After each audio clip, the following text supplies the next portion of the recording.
Hello मेरे प्यारे बच्चों, कैसी चल रही है आप लोग की पढ़ाई? बढ़िया? चलिए, बढ़िया चलनी भी चाहिए। हाँ, chapter number 1 physical world, chapter number 2 units and measurements के बाद अब हम लोग पढ़ने आगे क्या? Mathematical tools. ठीक है, तो ये चैप्टर नंबर कौन सा है सर? चैप्टर 3 है? नहीं चैप्टर 0 लिख लो। ठीक है, वैसे चैप्टर नंबर 3 में ये सब चीज़ें दी हुई है बातें। ठीक है, differentiation, integration, motion in a straight line में ये सब है, बट चैप्टर 0 ही रखो, क्योंकि ये जो चीज़ें तुम पढ़ोगे ये टूल्स के रूप में काम आने वाला है। ठीक है, तो टूल्स में 11th एंड 12th के फिजिक्स को पूरा ओवरऑल समझने के, 11th एंड 12th दोनों के फिजिक्स को समझने के लिए ये सारे कॉन्सेप्ट तुमको काम में आने वाला है। होता क्या है कि बायोलॉजी के बच्चे को मैथ पढ़ना नहीं है 12th में। ठीक है, और 11th के जो बच्चे हैं अभी वो 12th में जाके कैलकुलस पढ़ेंगे, तो वो चीज़ें तुमको क्या करना है? 11th में ही कवर करना है। मतलब पढ़ना तो 11th में ही कैलकुलस फिजिक्स के अंदर।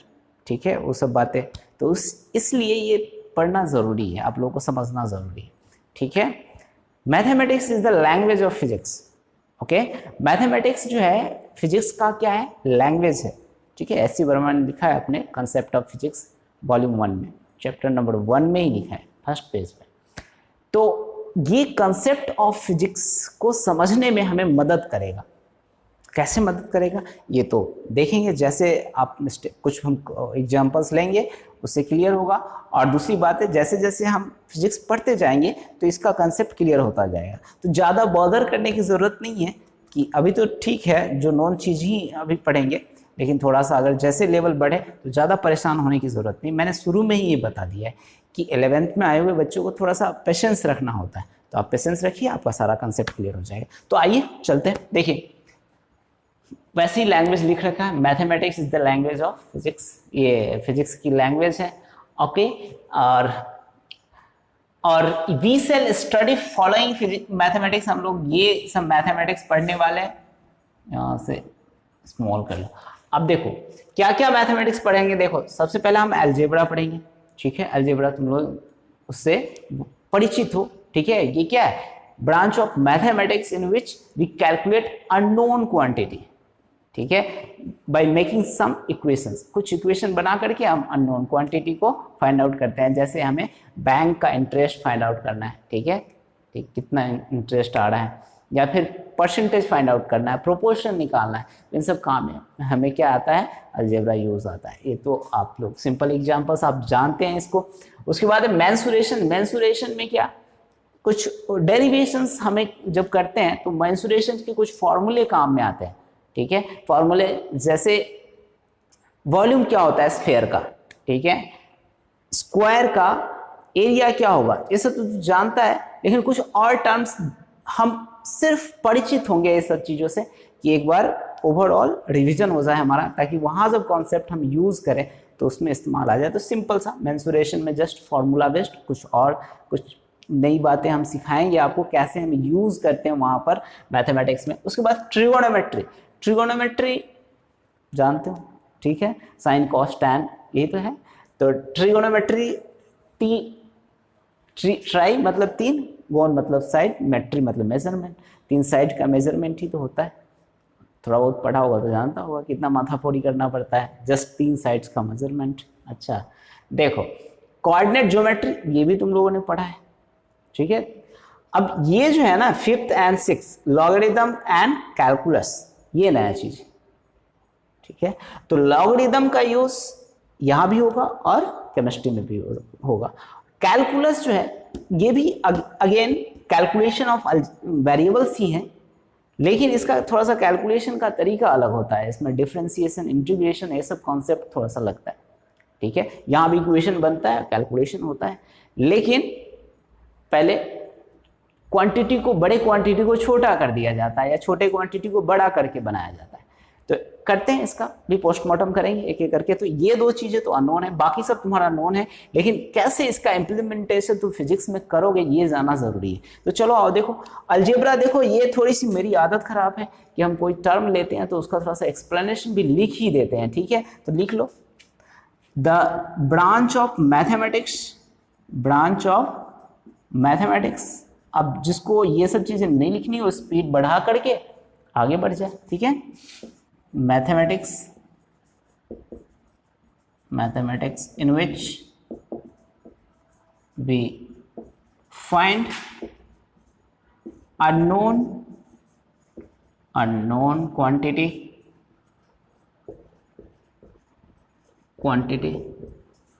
with quantity such as bank interest, ये सब लिख लो, बैंक इंटरेस्ट, परसेंटेज,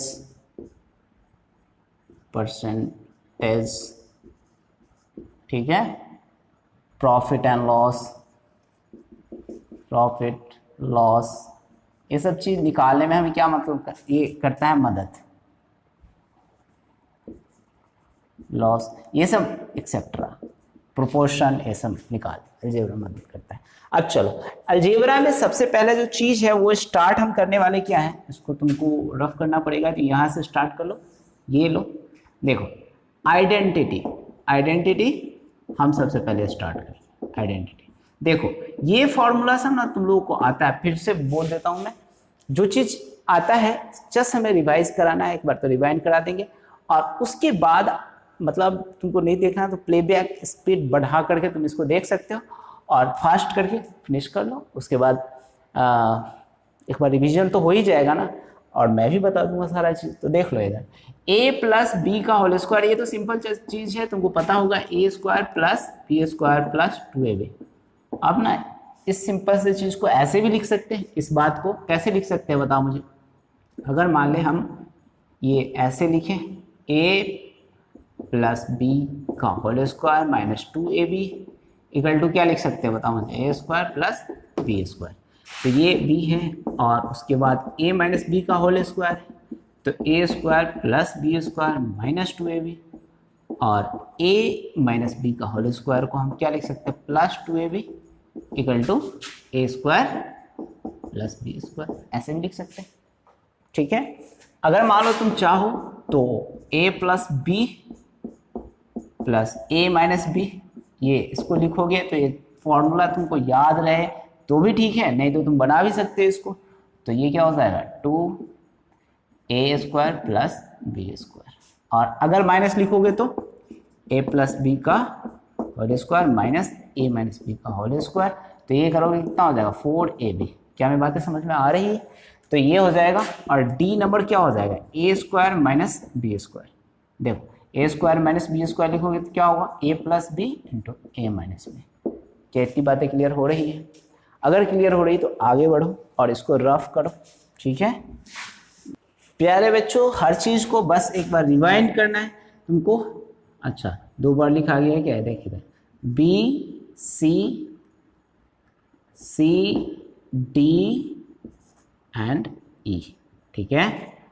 एफ देखो, एफ में क्या लिखोगे सो बताओ मुझे, a प्लस बी का होल क्यूब क्या होता है a cube plus b cube plus 3a square b plus 3ab square, okay जी a माइनस बी का होल क्यूब ए क्यू, ठीक है, minus b cube minus 3a square b plus 3ab square, ठीक है। दूसरा लिख लो, देखो a cube plus b cube, तो ये क्या लिखते हैं आप a plus b into a square minus A b plus b square, और आई करे तो क्या हो जाएगा a cube minus b cube a minus b into a square plus a b plus b square. क्या हमें बातें समझ में आ रही है? इतना यही फॉर्मूला तुमको याद रखना है, सिंपल सा ये आइडेंटिटी। अब इस पर ना एक क्वेश्चन सॉल्व करो, क्वेश्चन यही पे लिख देता हूँ, सिंपल सा है। पहला क्वेश्चन है, ठीक है, find the value of x in terms of y के टर्म में वैल्यू निकालना है। देखो क्वेश्चन दिया हुआ है x square minus y square equal to 0, x का वैल्यू y के टर्म से निकालना है, तो तू क्या करेगा, सिंपल तुम करेगा क्या मैं बता देता हूँ। X square equal to y square, और ये कैंसिल हो गया, एक्स इक्वल टू वाई। ये गलत है बेटा, ये क्या है, गलत है। तो सही क्या है, देखो इससे तो लॉस ऑफ रूट हो गया। अब देखो इसमें जैसे ही हम करेंगे ना, तो ये x square minus y square equal to 0 करेंगे, तो x square equal to y square. क्या मैं बातें समझ में आ रही है? अब देखो एक्स इक्वल टू, अब ये स्क्वायर रूट के जब अंदर रहेगा ये आएगा, तो यहाँ तो अंदर में अगर 2 बार तो माइनस वाई करो तो भी हो सकता है, plus y into plus y तो भी हो सकता है, दोनों ही तरह से तुम्हारा हो सकता है। तो ये क्या करोगे यहाँ पर, मतलब कहने का क्या है, प्लस माइनस वाई, ये दोनों कंडीशन आप लेंगे। समझ में आई बात है? मतलब x का 2 रूट होगा y के टर्म में, 2 वैल्यू होगा, क्या, plus y and minus y. समझ में आई बात है? तो ये, और ये सिंपल तो अच्छा। दूसरा तुम अभी तो मैंने डायरेक्ट ये स्क्वायर रूट से समझ दिया, यहाँ पर आइडेंटिटी देख लो। देखो आइडेंटिटी अगर देखेगा ना तो तुम यहाँ आ जाओ, ठीक है। देखो ये x square minus y square को अगर लिखेंगे तो क्या हो जाएगा, x plus y into x minus y equal to 0। तो x plus y equal to 0 को क्या लिखेंगे, x equal to minus y, इतना लिखेंगे। और x माइनस वाई को 0 लिखेंगे तो x इक्वल टू क्या हो जाएगा, y लिखेंगे। तो एक x की वैल्यू माइनस वाई भी होगी और दूसरी क्या होगी, प्लस वाई भी होगी। ये दोनों वैल्यू होगा। क्या मैं बातें समझ में आ रहा है? तो ये आइडेंटिटी था। अब हम इस पर पढ़ेंगे क्वाड्रेटिक इक्वेशन, तो इसको रफ करते हैं। प्यारे बच्चों अब हम देखेंगे क्वाड्रेटिक इक्वेशन। देखिए क्वाड्रेटिक इक्वेशन क्या है, an equation in 2 degree, 2 degree में जो इक्वेशन होता है ना, जैसे 2 पावर है, तो ये क्वाड्रेटिक है। अगर मान लीजिए यहीं पर रहता x cube plus b x square plus c x plus d equal to 0, तो ये क्या हो गया, क्यूबिक है। तो ये क्वाड्रेटिक नहीं है, क्यूबिक इक्वेशन हो गया, ठीक है। तो ये 2 पावर है, इसलिए इसको क्या कहते हैं, क्वाड्रेटिक इक्वेशन। अब इस क्वाड्रेटिक इक्वेशन का आप रूट्स निकालना, आप जानते हैं इसको अच्छे से, वैसे तो सब चीज से आप अवगत है पहले ही। देखिए एक्स स्क्वायर का कोएफिशिएंट क्या है, यहाँ पर a है, x का कोएफिशिएंट क्या है b, और c क्या है, कांस्टेंट है, ठीक है। अब ये तो लिखने की जरूरत नहीं है, और यहाँ पर x क्या है, वेरिएबल है, ठीक है। तो coefficient of x square is what, a, and same चीज कोएफिशिएंट ऑफ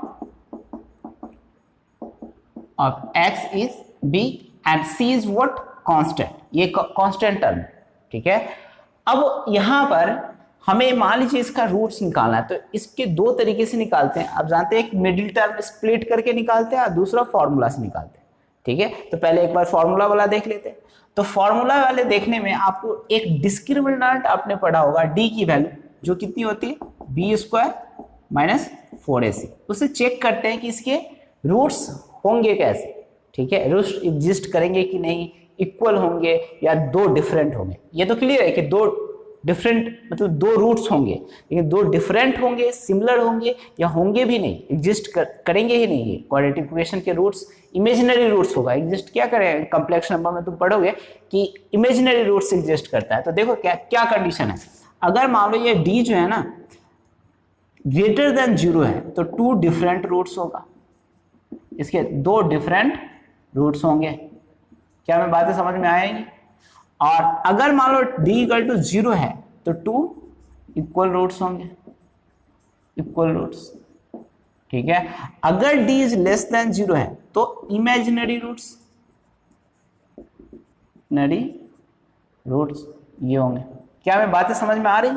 तो ये हो गया। अब हमें क्या करना है, ये d ये तो हमें समझ में आया, अब इसका रूट्स निकालना है। तो मान लो सपोज करो कि x इक्वल टू यहाँ पर जो रूट्स आता है इसका फॉर्मूला होता है माइनस कोएफिशिएंट ऑफ x का कोएफिशिएंट तो b लिखेंगे, और plus minus under root d discriminant b square minus 4ac upon 2 into a, ये फॉर्मूला है।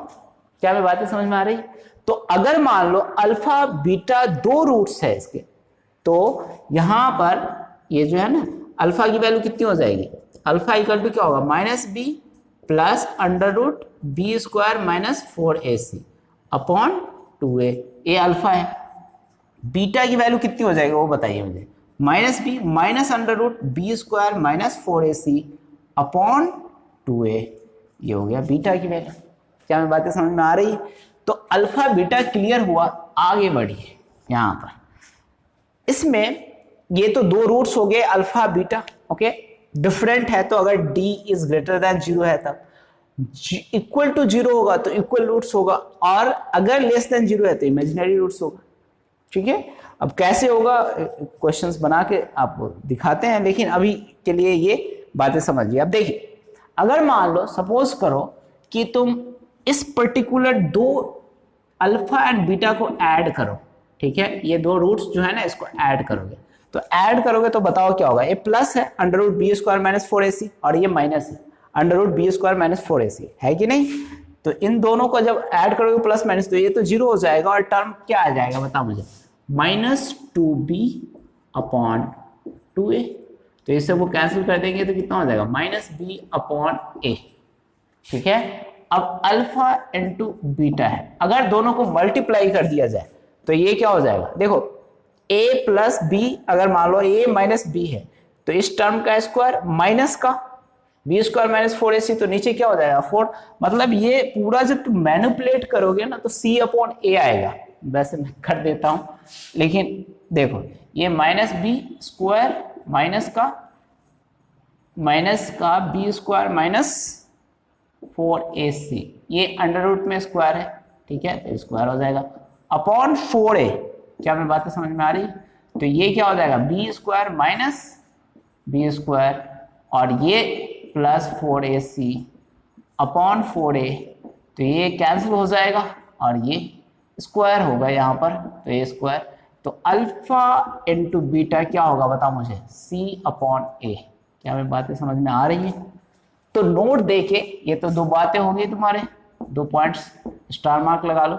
नोट देके एक बात लिखो, देखो जो भी स्टैंडर्ड इक्वेशन तुम्हारा था उस इक्वेशन को तुम किस फॉर्म में लिख सकते थे, जैसे पहले तो लिख ही देता हूं एक बार, ax square plus b x plus c equal to 0, तो a को कॉमन ले लो, x plus b upon a into x c upon a equal to 0, इतना लिख सकते हैं। तो a इक्वल टू कोएफिशिएंट में क्या है 1 है, minus minus b upon a into x plus c upon a equal to 0, और a into x square minus minus ये b अपॉन ए क्या आया बता मुझे, a प्लस बी, तो a प्लस बी और into x plus alpha into beta. क्या मैं बातें समझ में आ रही है? ये हो जाएगा ऐसे, तो इक्वल टू 0। तो मतलब कहने का रूट्स का सम इंटू प्रोडक्ट ऑफ रूट्स, नहीं बीच में क्या आ गया है a एक्स स्क्वायर, ये क्या हो जाएगा sum of roots into x plus product of roots का प्रोडक्ट कर दे इक्वल टू क्या हो जाएगा 0। क्या मैं बातें समझ में आ रही? तो ये हो गया तुम्हारा कंप्लीट, ठीक है, छोटी बातें थी बता दिया। अब इस पर बेस्ट क्वेश्चन सॉल्व कर लेते हैं, इसको रफ करते हैं फिर क्वेश्चंस लगा। पहले बच्चों देखिए, ये अगर क्वेश्चन ये है x square minus 5x plus 6, तो अब इसको सॉल्व कैसे करेंगे, ठीक है। तो देखिए एक काम करता हूं मैं, पहले फर्स्ट मेथड से बता देता हूं, plus 6 equal to middle term split करने से पहले वो बता देता हूं, उसके बाद क्वाड्रेटिक से तुम खुद कर सकते हो। वैसे देखते हैं, देखो ये एक्स स्क्वायर, देखो मिडिल टर्म पे स्प्लिट करोगे ना तो क्या है रूल्स उसका कि प्रोडक्ट करने पर इसके और इसके, यहाँ पर 1 है मान लो, 6 इंटू 1 तो 1 इसके इक्वल होना चाहिए, और सम करने पर 5 के इक्वल होना चाहिए। तो ये क्या हो जाएगा minus 3x minus 2x plus 6 equal to 0। क्या मैं बातें समझ में आई? अब इसको दोनों को प्रोडक्ट करो तो 6 हो जाएगा, 6x स्क्वायर, इसमें अगर प्रोडक्ट करें तो, और इसको ऐड करें तो कितना हो जाएगा 5x।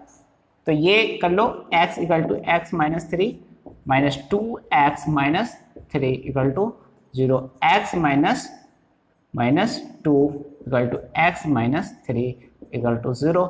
तो x इक्वल टू क्या हो जाएगा 2 and x equal to 3। Individual equate करते हैं, ठीक है।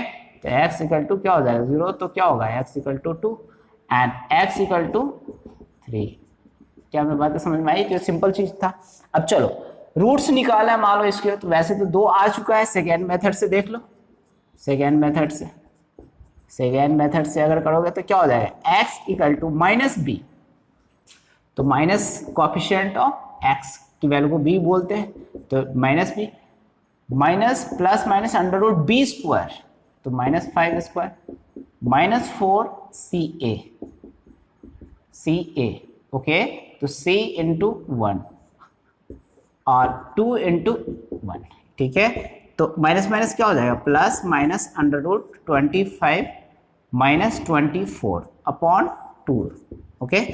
तो 5 plus minus under root 1 upon 2x। समझ में आई बात है इतनी? तो x इक्वल टू का x का एक रूट जो होगा, जैसे मान लो अल्फा मानते हैं एक रूट को, तो प्लस वाला टर्म को ले आओ, तो 5 प्लस 1, तो ये कितना हो जाएगा 3। और दूसरा जो होगा वो कितना हो जाएगा बीटा 5 माइनस 1 अपॉन 2, तो 4 अपॉन 2 इक्वल टू 2। क्या बात है, समझ में आ रही है? तो ये दूसरे मेथड से इसको सॉल्व कर सकते हैं, सिंपल सा है। अब इसको सॉल्व करो, इस वाले वैल्यू क्या है, find the solution of 3 equation of 3 equation of the equation, okay. देखो एक्स स्क्वायर माइनस 6x, इसको करो x square minus 6x plus 9, ठीक है। तो आप मिडिल टर्म से नहीं करो, पहले फॉर्मूला से निकालो। तो पहले क्या करोगे तुम, d की वैल्यू चेक करो, तो d स्क्वायर क्या होगा b स्क्वायर माइनस 4ac, ठीक है। मतलब कितने रूट्स होंगे वो चेक हो जाएगा। तो देखो इधर यहाँ पर ये जो है ना, ये क्या हो जाएगा b स्क्वायर माइनस 4ac, तो a की जगह पर 1 इंटू 9, तो ये 36 माइनस 36 इक्वल टू क्या हो जाएगा 0। तो x की वैल्यू क्या होगी वो बताओ मुझे। ये 0 होने का मतलब क्या है, x1 या अल्फा 1 इक्वल टू अल्फा 2। क्या बातें समझ में आ रही है? और ये जो फॉर्मूला है, ये वाला टर्म 0 हो गया नहीं, तो रूट्स क्या हो जाएगा माइनस बी अपॉन 2a। रे मान लो सपोज करो, एक काम करो, इसको लिखो x equal to minus b, और याद रख लेना B square minus 4ac upon 2a। क्या, तो ये टर्म ही अगर मान लो ये वाला जो टर्म ही है 0 हो गया, तो x की वैल्यू क्या हो जाएगा माइनस बी अपॉन 2a तो होगा। तो अल्फा इक्वल टू क्या हो गया बीटा के, और माइनस बी अपॉन 2a होने का मतलब क्या माइनस 6 अपॉन 2 इंटू 1। क्या बातें समझ में आ रही है? तो 6 अपॉन 2, तो इसको कट कर दोगे तो क्या होगा बता मुझे 3, मतलब दोनों का इक्वल रूट्स हो गए। बाई पार्ट से भी कर सकते हैं, मतलब मिडिल टर्म स्प्लिट करके -3 नहीं -3 दोनों को मल्टीप्लाई करो तो 9 के इक्वल हो जाएगा, सम करो तो 3 आ जाएगा, वो भी तरीका है। और एक चीज याद रख लेना, जब भी इक्वल रहता है ना रूट्स, तो ये टर्म जो हो जाता है वो 0 हो जाता है, तो उसका रूट का फॉर्मूला क्या होगा बेटा Ram minus b upon 2a। देखिए दूसरा है, थर्ड नंबर क्वेश्चन है। देखो थर्ड नंबर क्वेश्चन कहता है find the roots of the equation. ये कौन सा इक्वेशन है वो देखो, x square minus 2x okay equal to plus 1 equal to 0। तो ये आपको करना है इसमें, तो इसमें निकालिए पहले, तो d की वैल्यू निकालो, तो d स्क्वायर इक्वल टू क्या हो जाएगा बी स्क्वायर माइनस 4ac। तो b की जगह पर लिखेंगे -2 स्क्वायर माइनस 4a, a की जगह पर क्या लिखोगे 1 इंटू c 1, तो ये 4 माइनस 4 फिर से आ गया क्या 0, ठीक है। तो अगर 0 है तो d इक्वल टू फिर से क्या होगा, दो रूट्स होंगे लेकिन डिस्टिंगेंस नहीं हो, फिर से क्या होगा इक्वल रूट्स होंगे, तो इक्वल रूट्स क्या हो जाएगा अल्फा इक्वल टू बीटा।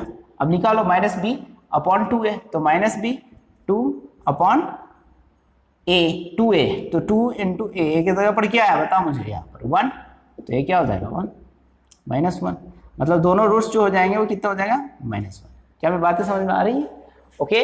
अगर मान लो यहाँ पर एक कर देते हैं, देखो इधर, अब इसका रूट्स तुमको निकालना है 4 ओके, एक्स स्क्वायर -1 या एक करो -3x ओके, और इसमें हमें क्या करना है -5, ठीक है। एक काम करो +5, अब इसका निकालो, तो d की वैल्यू निकालो बी स्क्वायर माइनस 4ac। तो ये b स्क्वायर की जगह पर कितना हो जाएगा 9 माइनस 4a, a की जगह पर क्या लिखोगे 1 इंटू सी 5, ओके। तो 9 माइनस 20, तो ये कितना आ गया बताओ मुझे 11। ये तो लेस देन 0 हो गया, तो इसका वैल्यू तो क्या होगा इमेजिनरी रूट्स होगा। इमेजिनरी रूट्स मतलब रूट्स एग्जिस्ट ही नहीं करेगा, इमेजिनरी रूट्स। क्या मैं बातें समझ में आ रही? ये हो गया तुम्हारा कंप्लीट एनालिसिस क्वाड्रेटिक इक्वेशन का, ठीक है। तो ये सिंपल सा था, समझ में आया होगा, ओके। अब नेक्स्ट क्लास में हम लोग करेंगे बाइनोमियल थ्योरम, ठीक है, इसी का पार्ट से एंड प्रोग्रेशन।